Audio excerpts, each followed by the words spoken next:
الحمد للہ وکفا والصلاة والسلام علی عباده الذین اصطفى خصوصا علی افضلهم وخاتم النبیین محمد الامین وعلی آلہ وصحبہ اجمعین. اما بعد فقد قال اللہ تبارک وتعالی کما ورد فی سورة الحدید: اعوذ باللہ من الشیطان الرجیم، بسم اللہ الرحمن الرحیم.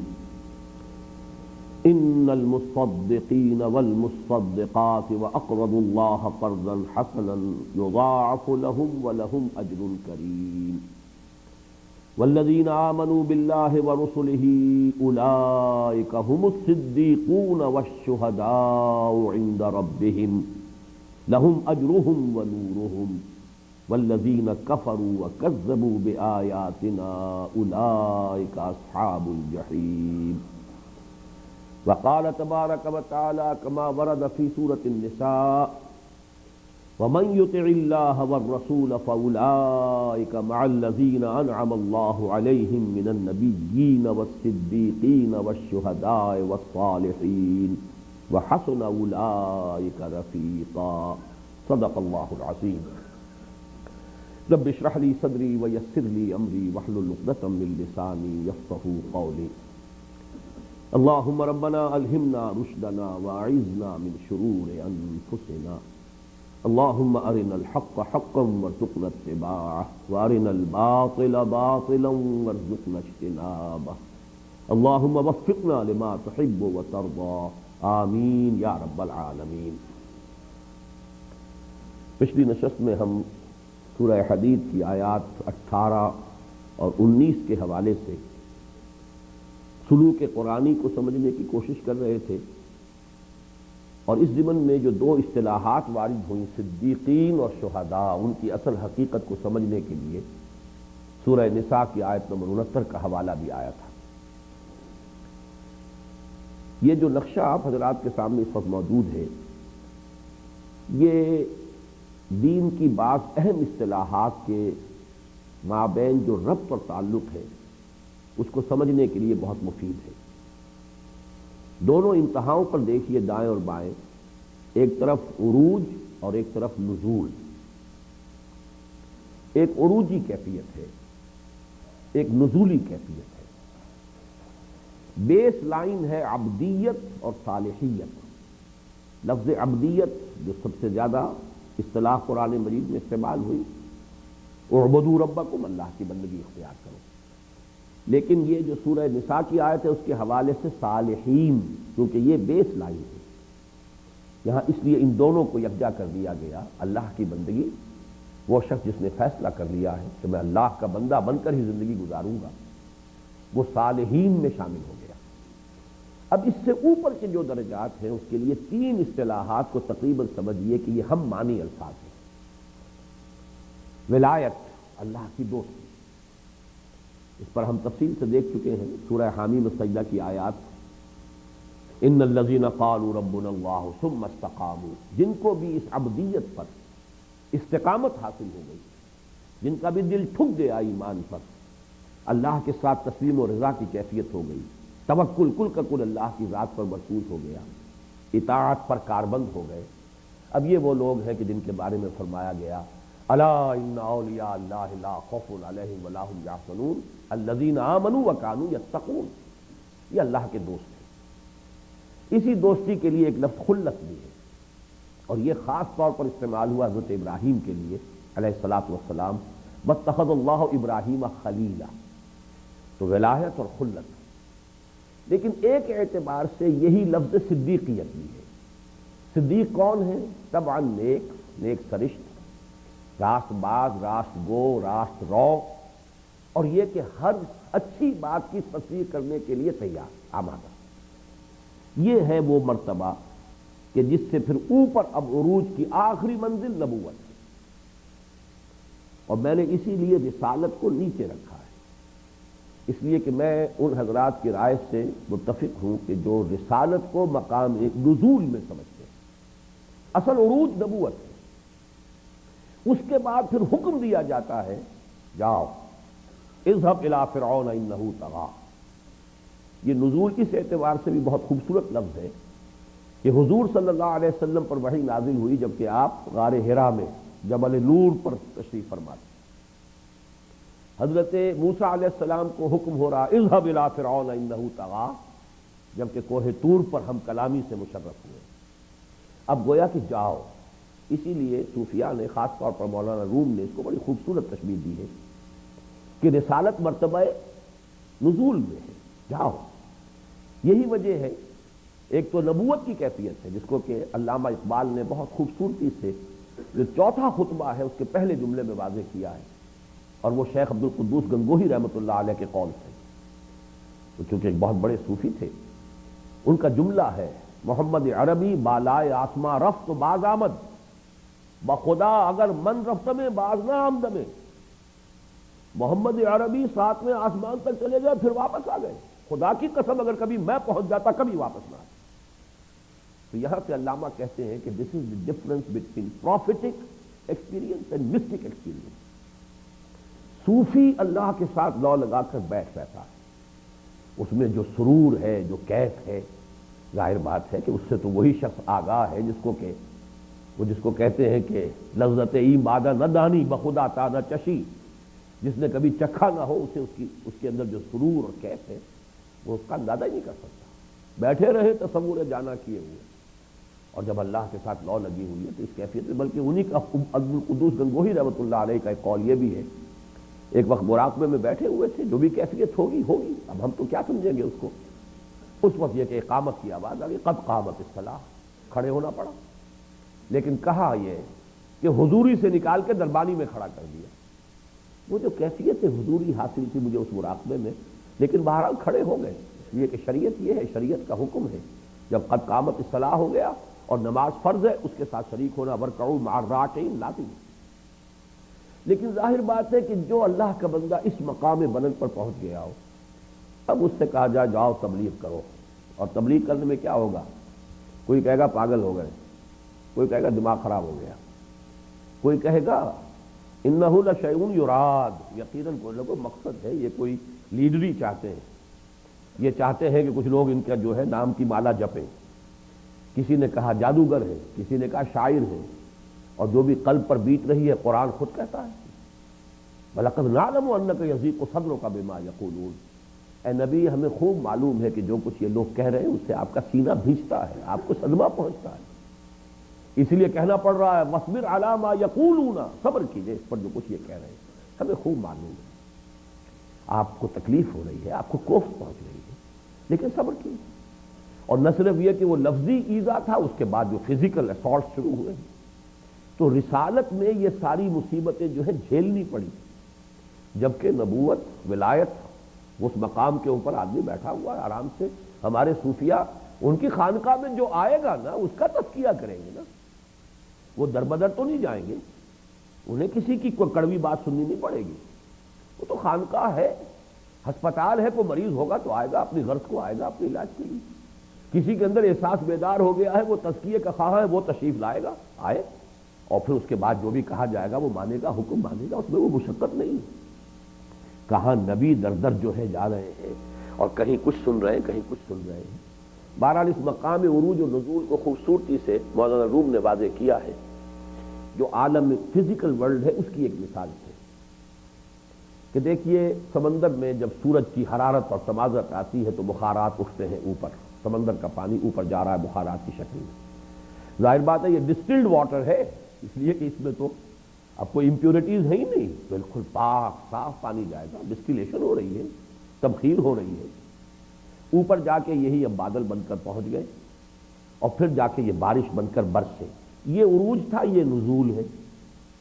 اب جب وہی پانی بارش کی شکل میں برس رہا ہے تو فضا کو صاف کرتا ہے، سب سے پہلے فضا کی صفائی، دھلی ہوئی فضا ہو گئی بارش کی وجہ سے، پھر وہ زمین کو صاف کر رہا ہے گندگیوں کو لے کر، اور وہ جو ہے وہی پانی اپنے اندر ہی اس نے لی ہے، فضا کی بھی وہ ساری کثافت، اور پھر زمین کی بھی گندگی کو لے کر پھر وہ نالوں میں سے ہو کر اور پھر دریاؤں سے ہو کر پھر سمندر پہنچ گیا۔ یہ سائیکل ہے عروج اور نزول کا۔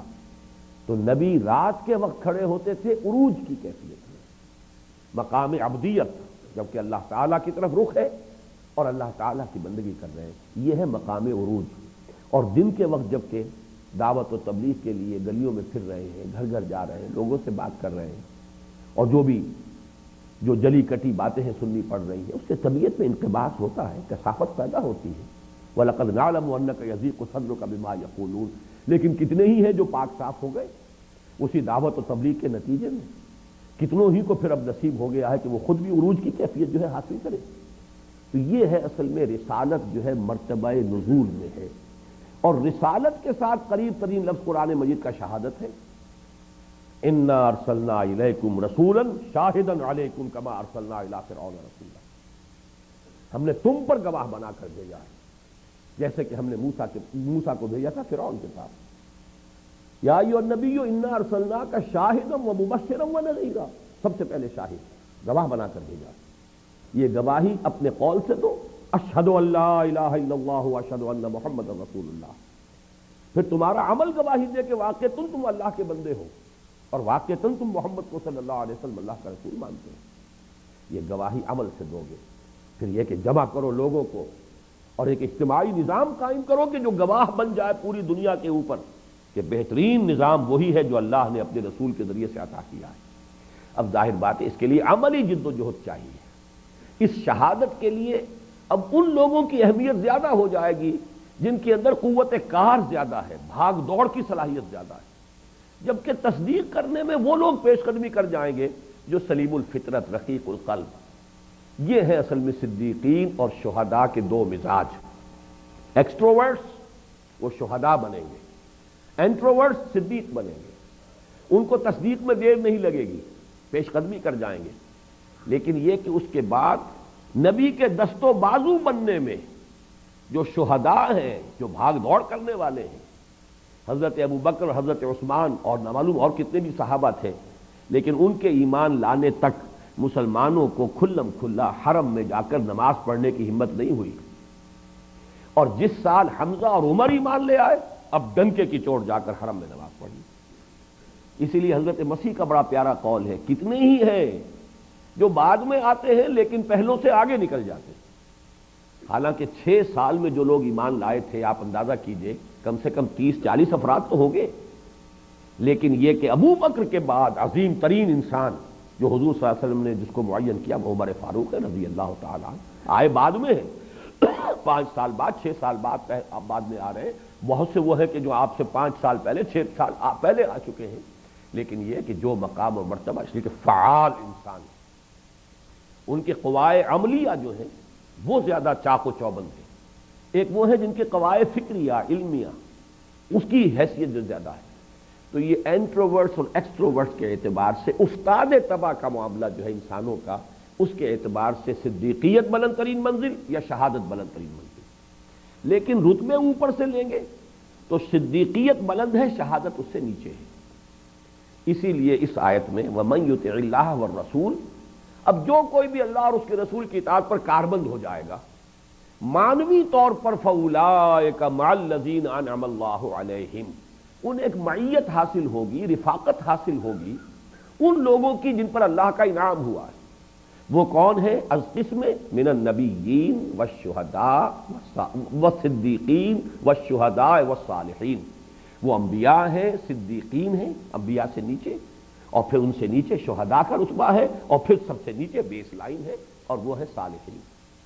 یہ ہے در حقیقت ان الفاظ کے مابین جو ربط اور تعلق ہے۔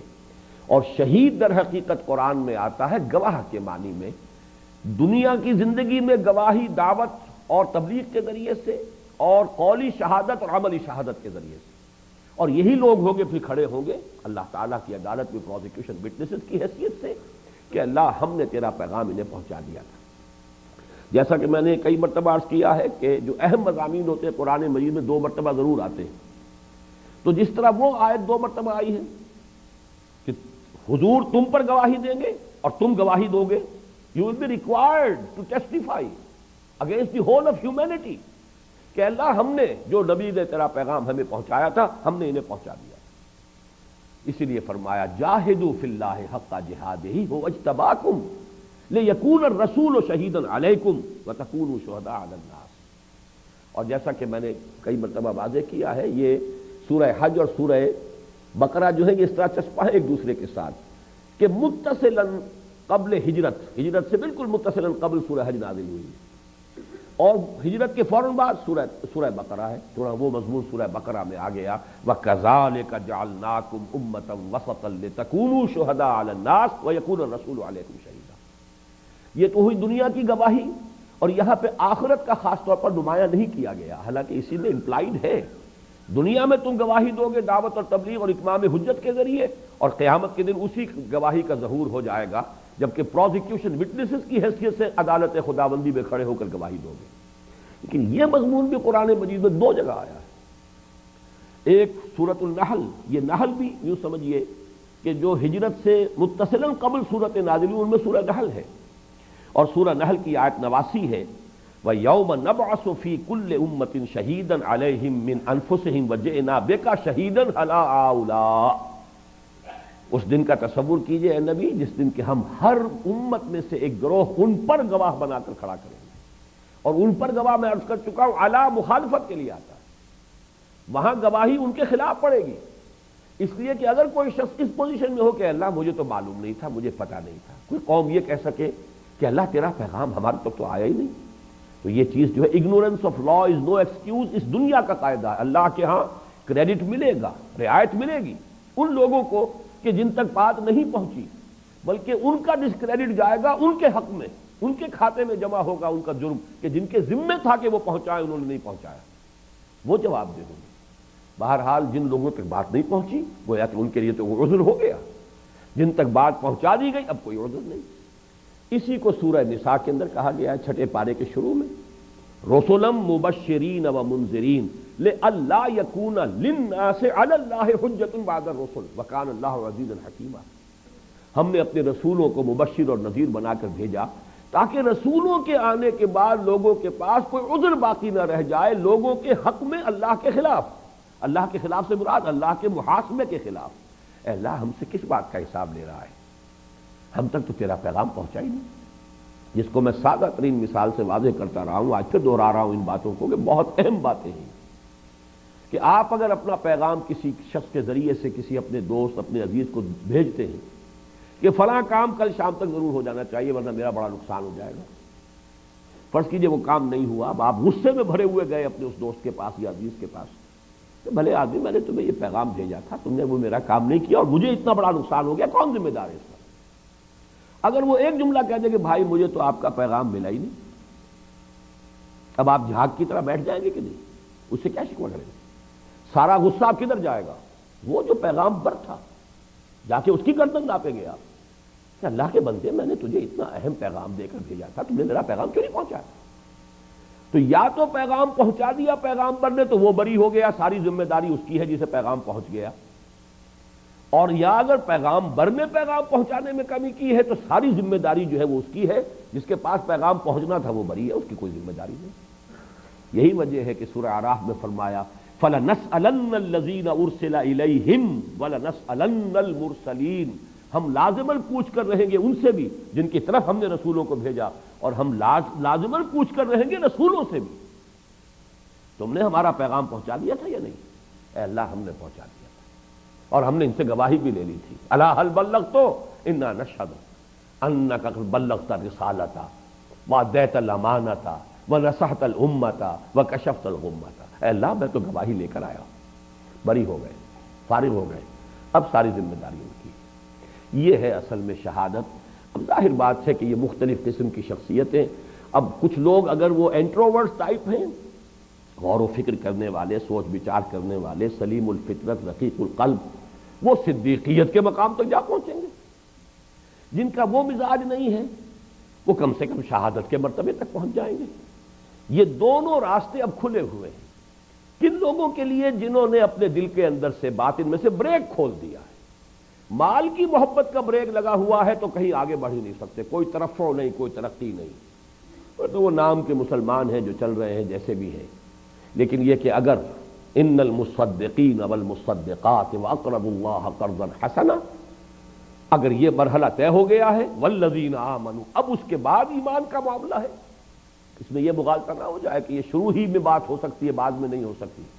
ہم نسلی طور پر مسلمان ہیں، عقیدتاً ایمان ہمارے پاس ہے، وہ شعوری ایمان نہیں ہے، آج بھی اس کی تحصیل کر سکتے ہیں۔ تجدید ایمان اسی کا نام ہے۔ ہر گناہ کے بعد جب توبہ انسان کرتا ہے وہ تجدید ایمان ہے۔ سورۃ الفرقان کا جو آخری رکوع ہے جو ہمارے اس منتخب نصاب کے تیسرے حصے کے اندر شامل ہے، حصہ سوم کا درس ہے، انہوں نے فرمایا الا من تاب وآمن وعمل عملا صالحا، وہ جو گناہ تین گنوائے گئے، شرک سے اور زنا اور قتل ناحق، جن لوگوں نے اس کا ارتکاب کیا ان کے لیے تو پھر بڑی سخت سزا ہے، یلقا اثاما یضاعف له العذاب یوم القیامت ویخلد فیہ مہانا الا من تاب وآمن وعمل عملا صالحا فاولئک یبدل اللہ سیئاتہم حسنات، یہ وہ لوگ ہیں کہ جن کی برائیوں کو اللہ نیکیوں سے بدل دے گا۔ تو حقیقت میں تجدید ایمان، توبہ، تجدید ایمان، تجدید عہد، یہ تین الفاظ ہم نے تنظیم اسلامی کی دعوت کے بنیاد کو واضح کرنے کے لیے اختیار کیے تھے، اور بہت سے ہماری مطبوعات کے اوپر یہ وہ جو بلاک ہے وہ شائع ہوا، وہ موجود ہے کہ بنیادی دعوت کیا ہے تنظیم اسلامی کی؟ تجدید ایمان، توبہ، تجدید عہد۔ آج بھی یہ راستہ کھلا ہے، یہ جان لیجئے۔ نبوت کا دروازہ بند ہے، وہ تو آؤٹ آف باؤنڈز ہے۔ پہلے بھی وہ وہبی تھی، کسبی نہیں تھی، لیکن اب تو اس کا دروازہ مستقلاً بند ہے۔ البتہ صدیقیت کا مقام کھلا ہے، افتاد تباہ کے اعتبار سے انسان آئے، ترقی کرے، آگے بڑھے، شہادت کے مراتب کھلے ہوئے ہیں۔ اور پھر یہ کہ بیس لائن جو ہے وہ تو بہرحال صالحین، جو فرمایا اولئک مع الذین انعم اللہ علیہم من النبیین والصدیقین والشہداء والصالحین وحسن اولئک رفیقا۔ تو اس آیت کا اصل مفہوم یہ ہے، اور ان دونوں آیات کے ربط سے واضح ہوا کہ جو لوگ اس مرحلے سے گزر جائیں، فلاقتحم العقبہ، جو اس گھاٹی کو عبور کر آیا، ثم کان من الذین آمنوا وتواصوا بالصبر وتواصوا بالمرحمہ، اس کے لیے راستہ کھلا ہوا ہے، مرتبہ صدیقیت تک پہنچ جائے یا مرتبہ شہادت تک رسائی حاصل کر لے۔ چند باتیں میں اور اس سلسلے میں اسی کے حوالے سے عرض کر دوں۔ ایک بات عام طور پر ہمارے تصوف کے حلقوں میں کہی جاتی ہے، اور وہ بات ظاہر کے اعتبار سے بہت غلط ہے، لیکن اس کے اندر بھی ایک حقیقت کا ایلیمنٹ ہے، اگرچہ اصطلاحات وہاں غلط استعمال ہو رہی ہے۔ ان کے ہاں کہا جاتا ہے کہ ولایت نبوت سے افضل ہے۔ یہ تصوف کے حلقے میں یہ بات بہت عام ہے، ولایت نبوت سے افضل ہے۔ نسبت ولایت، نسبت نبوت، یہ دو نسبتیں ان کے ہاں مستقلاً جو ہے ان کا ذکر ہوتا ہے، اور ولایت نبوت سے افضل ہے۔ اصل میں یہ بات بہت غلط ہے۔ ولایت، خلت، صدیقیت، اس سے بہت اونچا مقام نبوت کا ہے، بلند ترین مقام نبوت کا ہے۔ اس لیے بھی جان لیجئے کہ نبوت کا جو لغوی ہے اس کی اصل یا تو نبع سے ہے، خبر دینے والا، اور یا نبون سے ہے جس کے معنی بلندی کے ہیں۔ بلند ترین مقام مقام نبوت ہے، اس سے اونچا کوئی مقام نہیں۔ لیکن نبوت کے ساتھ رسالت جو اٹیچڈ ہے، یوں سمجھیے کہ رسالت اور شہادت گویا کہ نبوت رسالت سے افضل ہے۔ عام طور پر تصور ہمارا یہ کہ رسالت نبوت سے افضل ہے۔ میں اس بات کو تسلیم کرتا ہوں کہ رسالت مقام نزول میں ہے، اصل مقام نبوت ہے۔ البتہ یہ کہ جب کسی نبی کو کسی معین جگہ پر بھیجا جاتا ہے، اب جاؤ ادھر، اذهب الى فرعون، جاؤ اب صدوم اور عامورہ کی بستیوں کو آگاہ کرو اور خبردار کرو، اور فلاں جگہ پر جاؤ، الى عاد اخاهم ہودا، جاؤ اب اپنی قوم کو، قوم عاد کو خبردار کرو، وَإِلَىٰ ثَمُودَ أَخَاهُمْ صَالِحًا، جاؤ قوم سمود کو اے صالح اب جاؤ انہیں خبردار کرو۔ تو یہ در حقیقت مقام نزول میں ہے، نبوت رسالت سے افضل ہے، اس میں کوئی شک نہیں۔ اور نبوت کا جو رشتہ ہے وہ در حقیقت ولایت اور خلت اور صدیقیت سے ہے۔ وہ کس اعتبار سے؟ جو صرف نبی ہے، یہ ذرا غور کیجئے اچھی طرح، یہ بڑے اہم مضامین ہیں، اور رسول نہیں ہے، یہ چیز متفق علیہ ہے پوری امت کے نزدیک۔ نبوت عام ہے، رسالت خاص ہے، یعنی ہر رسول تو لازماً نبی ہوگا، لیکن ہر نبی رسول نہیں ہے۔ انہی چیزوں کی وجہ سے یہ تصور ذہن میں قائم ہو گیا کہ رسالت افضل ہے۔ افضل نہیں ہے، خاص اور عام کی نسبت ہے، لیکن در حقیقت نبوت، جیسے کہ حضرت یوسف علیہ السلام نبی ہے، لیکن اس معنی میں وہ نقشہ آپ کو نظر نہیں آتا۔ انہوں نے نہ تو اپنے آپ کو ماننے کی دعوت دی، کوئی مطالبہ نہیں کیا مجھ پر ایمان لاؤ، وہ بادشاہ جو ہے جس نے خواب دیکھا تھا اور جس کے خواب کی تعبیر بتانے کی وجہ سے ہی پھر جیل سے نکلے ہیں حضرت یوسف علیہ السلام، اور پھر چونکہ ایک بہت بڑی کلیمٹی جو تھی پوری قوم کے اوپر آ رہی تھی، اس کے لیے حضرت یوسف علیہ السلام نے ہی اس کا حل بھی پیش کیا، ایک بہت بڑا عہدہ بھی قبول کر لیا، لیکن بادشاہ تو بہرحال وہی شخص تھا جو ایمان نہیں لایا، کہیں قرآن مجید سے ثابت نہیں کہ وہ ایمان لایا۔ ہاں نیک انسان سمجھا تو حضرت یوسف کو جو کچھ کے کہا تھا جیل کے لوگوں نے، یوسف ایھا الصدیق، ذرا نوٹ کیجئے لفظ صدیق آیا وہاں۔ نبی جو ہے وہ اپنے ایک ذاتی شخصیت کے اندر، اس لیے کہ نبوت تو ہو گئی جبکہ اللہ نے وحی نازل کر دی، ایک ولی اللہ، حقیقی ولی اللہ، وہ بنے ہوئے صوفیہ جو ہے یا یہ جو ہمارے ہاں جو قلندر قسم کے لوگ پھرتے ہیں ان کو چھوڑ دیجئے، واقعتاً اللہ کا دوست ہے، اللہ کا ولی ہے، اللہ کا خلیل ہے، اللہ کا دوست ہے، اللہ پر ایمان رکھتا ہے، وفادار ہے، مخلص ہے۔ یہ شخص اگر وہی اس پر آ گئی تو نبی ہو گیا، وہی نہیں ہے تو اللہ کا ولی ہے۔ عبد القادر جیلانی میں اور حضرت یوسف علیہ السلام میں فرق کیا ہے؟ حضرت یوسف علیہ السلام پر نبوت کی وحی آئی ہے، وہ نبی ہے، باقی شخصیت کے اجزاء ترکیبی جو حضرت عبد القادر جیلانی رحمۃ اللہ علیہ کے ہیں وہی حضرت یوسف علیہ السلام کے، پاک سیرت، پاک تینت، سیرت و کردار، لوگوں کو حق کی طرف دعوت بھی دے رہے ہیں، لیکن اس طرح سے معمور ہو کر نہیں، لاؤ ایمان مجھ پر، ان اعبدوا اللہ واطیعون۔ رسول جب ہوتا تھا، رسول تو جا کر کہتا تھا اللہ کی بندگی کرو اور میرا حکم مانو، مجھے ماننا پڑے گا۔ یہ جیسا کہ غالباً سورہ شعراء میں تمام انبیاء کی دعوت رسولوں کی جو آئی ہے، ان اعبدوا اللہ واطیعون، اللہ کی بندگی اختیار کرو، میری اطاعت قبول کرو۔ یہ ہے رسالت۔ نبوت کا معاملہ جیسے کہ حضرت یوسف علیہ السلام کی میں نے مثال پیش کر دی، یہ چیز بہت زیادہ نمایاں ہو کر آتی ہے سائملٹینیس کنٹراسٹ کے اعتبار سے۔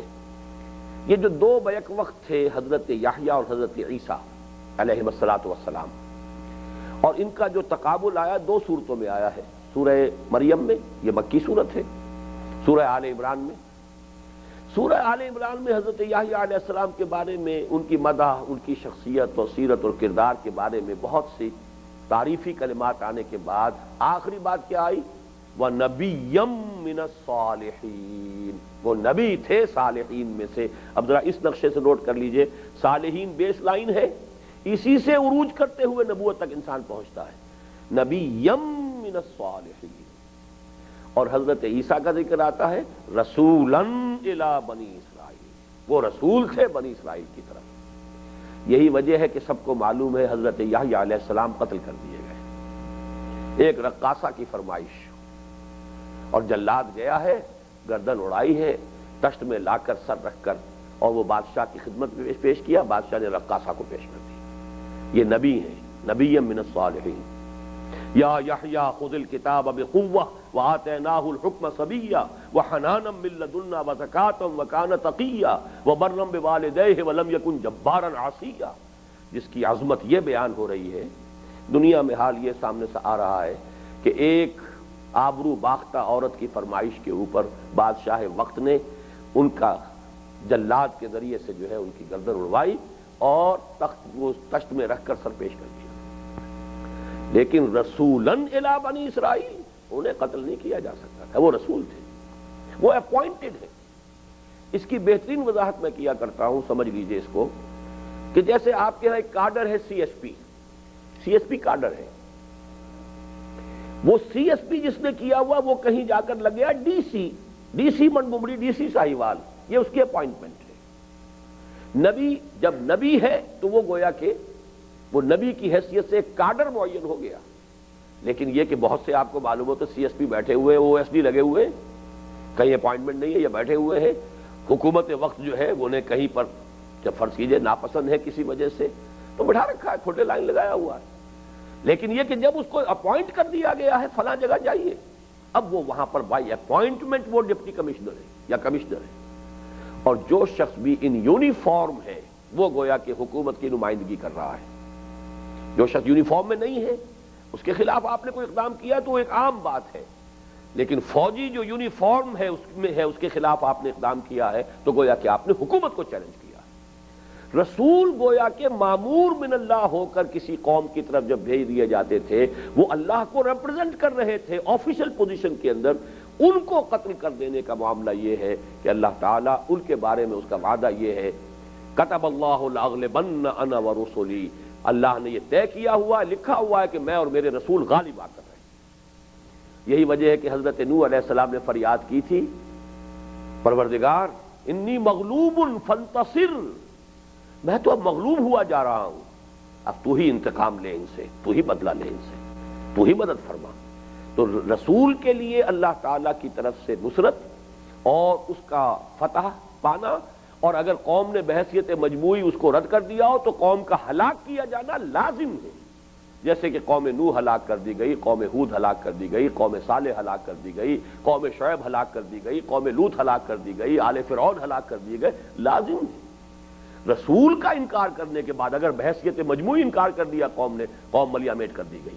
نبی کا انکار کر دیا کوئی بات نہیں، وہ حساب کتاب وہاں ہو جائے گا، اس لیے کہ وہ اپوائنٹڈ نہیں ہے، وہ تو یوں سمجھیے کہ ایک ولی اللہ ہے جس کے پاس وحی آ رہی ہے اللہ کی طرف سے۔ یہ فرق ہے نبوت کا اور رسالت کا، اور اس کو سمجھنے ہی سے وہ سارے عقدے جو ہیں وہ حل ہوتے ہیں۔ اب ایک آخری بات آپ سے عرض کر رہا ہوں کہ یہ جو مقام صدیقیت ہے اس کے اجزاء ترکیبی جو ہیں وہ سورۃ اللیل میں بیان ہوئی۔ یہ جو کتابچہ ہے جس کا میں نے حوالہ دیا ہے شہید مظلوم، اس میں بنیادی طور پر یہ مضامین آ گئے، 3 اوصاف ایک قسم کے، 3 اوصاف ایک قسم کے، یہ سورۃ اللیل میں بیان ہوئے۔ پہلے تو اللہ تعالیٰ نے استشہاد قسموں کے ذریعے سے کیا، واللیل اذا یغشی والنہار اذا تجلی وما خلق الذکر والانثی ان سعیکم لشتی، آگاہ گواہ ہے یہ رات جبکہ وہ ڈھانپ لیتی ہے، گواہ ہے دن جبکہ وہ روشن ہو جاتا ہے۔ جیسے یہ رات کی تاریکی اور دن کی روشنی، اس میں جو فرق اور تضاد ہے، اسی طرح سے جو اللہ نے نر اور مادہ پیدا کیے، مرد اور عورت، نر اور مادہ، ان میں جو فرق اور تفاوت ہے، اسی طرح کا اے لوگوں تمہاری کوششوں میں، تمہاری سعی و جہد میں اور تمہارے انجام میں فرق و تفاوت ہے۔ یہ تو قسموں کی صورت میں استشہاد ہے۔ اب آگے فرمایا فَأَمَّا مَنْ أَعْطَى وَاتَّقَى وَصَدَّقَ بِالْحُسْنَى فَسَنُيَسِّرُهُ لِلْيُسْرَى وَأَمَّا مَنْ بَخِلَ وَاسْتَغْنَى وَكَذَّبَ بِالْحُسْنَى فَسَنُيَسِّرُهُ لِلْعُسْرَى۔ 3 یہ ہے اوصاف، 3 یہ ہے جس میں عطا ہے، جود ہے، سخاوت ہے، جو لوگوں کی مشکلات کو دیکھ کر تڑپ اٹھتا ہے، جو ان کی مدد کرتا ہے، بھوکوں کو کھانا کھلاتا ہے، اعطاء، اور جس کے اندر تقوی ہے، کسی کا دل دکھانا نہیں چاہتا، کسی کو نقصان پہنچانا نہیں چاہتا، کسی پر دست درازی نہیں کرنا چاہتا، تعدی نہیں کرنا چاہتا، اور تیسرا بس ہر اچھی بات کی تصدیق کے لیے ہر وقت تیار ہے۔ اس کے اندر وہ تعصب نہیں ہے، عصبیت نہیں ہے، ضد نہیں ہے، ہٹ درمی نہیں ہے کہ ایک بات کسی نے کہی اور آپ کے دل نے گواہی دی کہ بات صحیح ہے لیکن آپ نہیں مان رہے، اس لیے کہ میں مان لوں گا تو اس کی جیت ہو گئی، میری ہار ہو گئی۔ نہیں، جو بات صحیح ہے، جو اچھی ہے، عمدہ ہے، حق ہے، مدلل ہے، دل گواہی دے، فوراً قبول کرو۔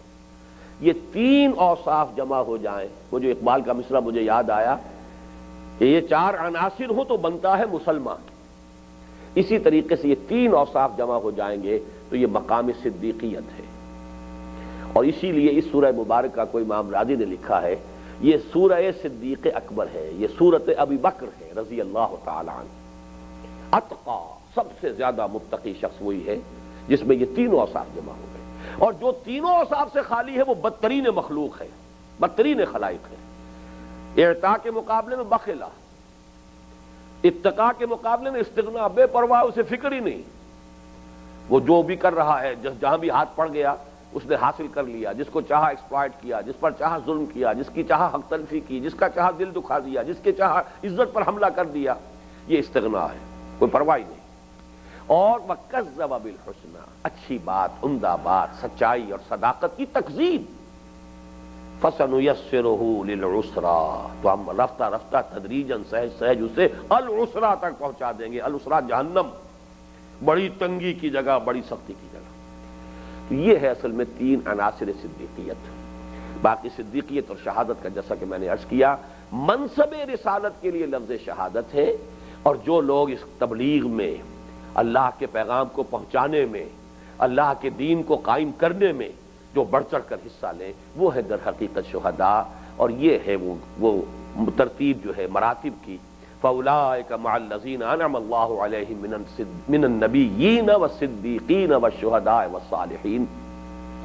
اب دیکھیے حضرت ابراہیم اور حضرت ادریس، حضرت ادریس کے بارے میں تو ہم تفصیل سے کچھ جانتے نہیں، قرآن مجید میں ایک ہی جگہ تذکرہ آیا ہے، یہ حضرت نوح اور حضرت آدم کے مابین ہے، لیکن یہ ہے کہ بہرحال ان کے کچھ حالات ہمیں معلوم نہیں۔ رفعناہ مکانا علیہ، اللہ تعالیٰ نے کو بہت اونچا مقام و مرتبہ انہیں بھی عطا فرمایا، اور کوئی تفاصیل ہمیں معلوم نہیں۔ حضرت ابراہیم کے بارے میں معلوم ہے، سلیم الفطرت انسان، شروع ہی سے سوچ بچار غور و فکر کر رہے ہیں، یہ کون ہے، یہ سورج ہے، یہ چاند ہے، یہ ستارے ہیں، ان کو پوجا جا رہا ہے، ان پر غور و فکر، پھر توحید تک پہنچ گئے۔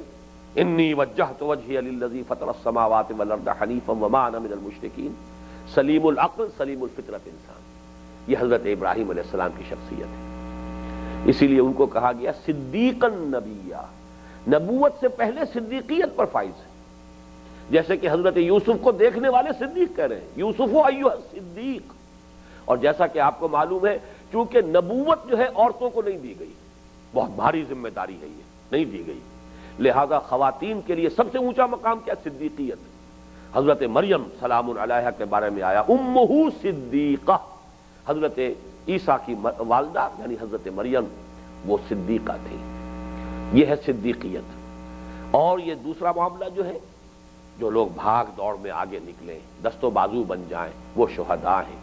اب جو بھاگ دوڑ کرنے والے زیادہ لوگ ہیں، ان میں سے آپ کو معلوم ہے حضرت موسیٰ علیہ السلام کا مزاج کیا تھا؟ وہ بہت قوی الجثہ انسان تھے، ایک قبطی کے جو ایک تھپڑ لگایا ہے یا مکہ لگایا اس کی جان نکال دی، برکس ایک مکے سے نکلا اس کا، یہ ان کی کیفیت ہے۔ اور ان کا معاملہ وہ سوچ بچار غور و فکر کی کوئی رودات قرآن مجید میں نہیں آئی ان کے بارے میں۔ وہ تو اصل میں جا رہے تھے رات کے وقت، جب واپس آ رہے تھے تو شدید گرمی سردی اور شدید جو ہے اندھیرا، دور سے کہیں آگ نظر آئی، شاید کوئی کٹیا ہے اس میں کوئی چراغ جل رہا ہو تو وہاں جائیں گے تو چلیے راستہ بھی معلوم ہو جائے گا، راستہ بھی نظر نہیں آ رہا ہے، اور نہیں تو کچھ قبس ہی لے آؤں گا وہاں سے، جذبہ لے آؤں گا، کوئی چنگاری تھوڑی سی آگ لے آؤں گا تاکہ آگ جلا کے تم لوگ آگ تاپو۔ اپنے گھر والوں سے کہا یہاں ٹھہرو میں آتا ہوں ذرا، بلا لیا گیا، گئے تھے آگ لینے کو، مل گئی نبوت۔ کہاں محمد الرسول اللہ کا معاملہ ہے، وہ مراقبے، وہ غور و فکر، وہ سوچ و بچار، وہ غار حرا کے اندر جا کر بیٹھنا، کئی دن متواتر غور و فکر ہو رہا ہے۔ کان صفت و تعبدہ فی غار حرا التفکر والاعتبار، غور و فکر ہو رہا ہے۔ ان دونوں میں جو فرق ہے وہ آپ کو سمجھ میں آ گیا۔ تو حضرت موسیٰ کے بارے میں فرمایا گیا رسولا نبیہ، یہاں رسول شہید کے معنی میں ہے، کیونکہ ان دونوں الفاظ میں بڑی گہری مناسبت ہے۔ یہ گویا کہ مزاجن شہداء میں سے ہیں، اور اسی لیے یہاں سے ہو کے نبوت تک پہنچے ہیں، یعنی دوسرا جو بازو آپ کو نظر آ رہا ہے، صالحین اور شہادت سے ہو کر رسالت اور پھر نبوت، یہ گویا کہ یہ ہے رسولا نبیہ۔ یہی معاملہ جو ہے حضرت اسماعیل کا ہے علیہ الصلوۃ والسلام۔ حضرت اسماعیل کے بارے میں بھی آپ نے وہی واقعات پڑھے ہوں گے جو حضرت حمزہ کے میں آپ کو سنا چکا ہوں۔ 2 مرتبہ کا تو واقعہ یہ ہے کہ حضرت ابراہیم چل کر آئے ہیں، کہاں وہ فلسطین سے چل کر آئے ہیں اپنے بیٹے سے ملنے کے لیے، اور کئی دن مقیم ہے، لیکن بیٹا جو ہے وہ تو شکار کے لیے نکلا ہوا ہے، ملاقات نہیں ہوئی۔ بیوی کی ایک بات جو ہے، چونکہ بیوی نے کچھ شکوہ کیا، بڑی تنگی ہے، حالات اچھے ہمارے نہیں ہیں، تو جاتے ہوئے کہہ گئے کہ جب آئیں بیٹے میرے اسماعیل آئیں تو کہہ دینا کہ گھر کی چوکھٹ بدل دو۔ وہ بیوی کے جو شاکی ہے وہ در حقیقت اس لائق نہیں ہے کہ تمہارے گھر میں رہے۔ آئے ہیں، انہیں بتایا گیا، ان کا ٹھیک ہے میرے والد جو ہے حکم دے گئے تمہیں طلاق دے دوں، تمہیں طلاق ہے، لیکن یہ کہ وہی سیر و شکار، وہ جو معاملہ غور و فکر، کہاں ابراہیم کی شخصیت، کہاں اسماعیل کی شخصیت، ان کو کہا گیا رسولا نبیہ۔ یہ بات جو ہے آپ بھی اپنے طور پہ تحقیق کر لیجئے، کس نے اس پر بحث کی ہے؟ صدیقا نبیہ رسولا نبیہ۔ عہد حاضر کے ایک بہت بڑے مفسر ہیں، جب میں نے ان سے کہا، سوال کیا، میں نے کہا 2 رسولوں کے بارے میں آیا صدیقا نبیہ، 2 کے بارے میں آیا رسولا نبیہ، کہ ہاں آیا ہے رسولا نبیہ کہیں؟ میں نے کہا جی ہاں آیا ہے، اور سورہ مریم میں آیات پڑھ کر سنائی، اس لیے کہ وہ قلت تدبر آدمی وہاں سے گزر جاتا ہے۔ یہ کیا معنی ہے؟ رسول کے بعد نبی، نبی کے بعد رسول ہوتا ہے، نبوت پہلے ملتی ہے، رسالت بعد میں ملتی ہے، تو یہاں اصل میں رسول در حقیقت شہید کے معنی میں استعمال ہوا ہے، اور ان کی وہ جو شخصیت کی ترکیب ہے، عناصر کے جو ترکیب ہے اس کی، وہ ہے در حقیقت کہ ان کا کچھ اور مزاج ہے، ان کا کچھ اور مزاج ہے۔ ایک طرف رکھیے ابو بکر اور عثمان کو رضی اللہ تعالی، یہ صحابہ کرام میں سے صدیقین ہیں سب سے چوٹی کے، دوسری طرف حمزہ اور حضرت عثمان، حضرت عمر رضی اللہ تعالی عنہما، یہ صحابہ میں شہداء کی بہت نمایاں مثال ہے۔ ادھر جائیے تو ابراہیم اور ادریس یہ صدیقاً نبیہ ہیں، اور موسیٰ اور اسماعیل یہ رسولاً نبیہ ہیں۔ بس یہ وہ حقائق ہیں جو میں چاہتا تھا کہ آپ حضرات کے سامنے واضح ہو جائیں۔ وَمَن يُطِعِ اللَّهَ وَالرَّسُولَ فَأُولَٰئِكَ مَعَ الَّذِينَ أَنْعَمَ اللَّهُ عَلَيْهِم مِّنَ النَّبِيِّينَ وَالصِّدِّيقِينَ وَالشُّهَدَاءِ وَالصَّالِحِينَ وَحَسُنَ أُولَٰئِكَ رَفِيقًا۔ البتہ ایک بات رہ گئی، مبادا یہ خیال ہو کہ خواتین میں حضرت مریم سلام علیہا وہ صدیقہ ہے، اس امت میں بھی کوئی ہے تو نوٹ کر لیجئے، اگرچہ عام طور پر حضرت عائشہ رضی اللہ تعالی عنہ کے ساتھ لفظ صدیقہ استعمال ہوتا ہے، عائشہ صدیقہ رضی اللہ تعالی عنہ۔ میں اس پر اس وقت بحث نہیں کرنا چاہتا۔ حضرت عائشہ در حقیقت دوسرے نسل سے متعلق ہے، چاہے وہ حضور کی زوجہ محترمہ ہونے کی حیثیت سے ام المومنین ہے، عمر کے اعتبار سے نوٹ کیجئے۔ جیسے میں ایک فرق و تفاوت کیا کرتا ہوں کہ حضرت علی کا تقابل یا موازنہ کرنا ابو بکر اور عمر اور عثمان سے، یہ در حقیقت جس کو کہتے ہیں قیاس مع الفارق، یہ تو نوعیت مختلف ہے۔ ابو بکر، عمر، عثمان یہ تینوں حضور کے تقریباً ہم عمر لوگوں میں سے، حضرت ابو بکر 2-2.5 برس چھوٹے، حضرت عمر 6 برس چھوٹے، اور حضرت عثمان اسی طریقے سے اتنے ہی کچھ وہ چھوٹے، 5 برس چھوٹے۔ یہ تھے ساتھی، جن کو آپ کہتے ہیں کہ جو دست و بازو بنتے ہیں اور ساتھی بنتے ہیں، برابر کے ہوتے ہیں، جو کسی قوم میں یا قبیلے کے اندر جو بزرگ کہلاتے ہیں، غالباً یہ مشران کہلاتے ہیں، یہ پٹھانوں کے ہاں یہ مشر لوگ جو ہیں، بڑے لوگ۔ حضرت علی تو دوسری نسل کے آدمی ہیں، بہت فرق و تفاوت ہے عمر کا، تو ان کے ساتھ ان کا تقابل جو ہے، اگرچہ اپنی شخصیت کے اعتبار سے، میں نے یہ لکھا تھا اگرچہ یہ زیادہ عام نہیں ہو سکا ہے، کہ جس کو میں نے کہا تھا ایمبی ورڈ، حضور صلی اللہ علیہ وسلم کے بعد صحابہ کرام میں ایمبی ورڈ شخصیت حضرت علی کی ہے رضی اللہ تعالیٰ عنہ۔ جامعیت کے اعتبار سے وہ مقام اور ہے، لیکن کمیت کے اعتبار سے حضرت علی رضی اللہ تعالی عنہ ان تین کے آس پاس بھی نہیں آتے، اگرچہ چوتھے ہیں میرے نزدیک، چوتھے نمبر پر صحابہ میں حضرت علی ہے، ابو بکر، عمر، عثمان، پھر علی رضی اللہ تعالی عنہ۔ اسی طرح کا معاملہ حضرت عائشہ کا ہے صدیقہ رضی اللہ تعالی عنہ، ان کا مقام بہت بلند ہے، فقہائے صحابہ میں سے ہیں، حضور کی محبوب زوجہ محترمہ ہیں، سب کچھ ہے، لیکن صدیقیت کبریٰ کے مقام پر حضرت خدیجہ الکبریٰ فائز ہے رضی اللہ تعالی عنہ، اسی لیے ان کے نام کے ساتھ کبریٰ لگ گیا ہے، صدیقۃ الکبریٰ۔ بالکل وہی اوصاف، وہی دولت، جس طرح حضرت ابو بکر نے حضور کے قدموں میں اپنی ساری دولت نچھاور کر دی، حضرت خدیجہ رضی اللہ تعالی عنہ نے بھی اپنی پوری دولت جو ہے حضور کے قدموں میں ڈال دی، جہاں چاہیے جس طرح چاہیے استعمال کیجیے۔ تصدیق میں جیسے حضرت ابو بکر کو ایک لہجہ نہیں لگا ہے، ایسے ہی حضرت، بلکہ فیصلہ کرنا مشکل ہے کہ پہلے ایمان لانے والے ابو بکر ہے کہ حضرت خدیجہ ہے۔ میں تو دعوے سے کہوں کہ خدیجہ ہے، سب سے پہلے تو وہ ہے، اس لیے کہ غار حرا سے اتر کر حضور کی طبیعت پر وہ جو کیفیت تھی، اس وقت خوف کی سی لرزہ طاری تھا، تو آ کر تو اپنی زوجہ محترمہ کو بتایا ہے پہلا تجربہ۔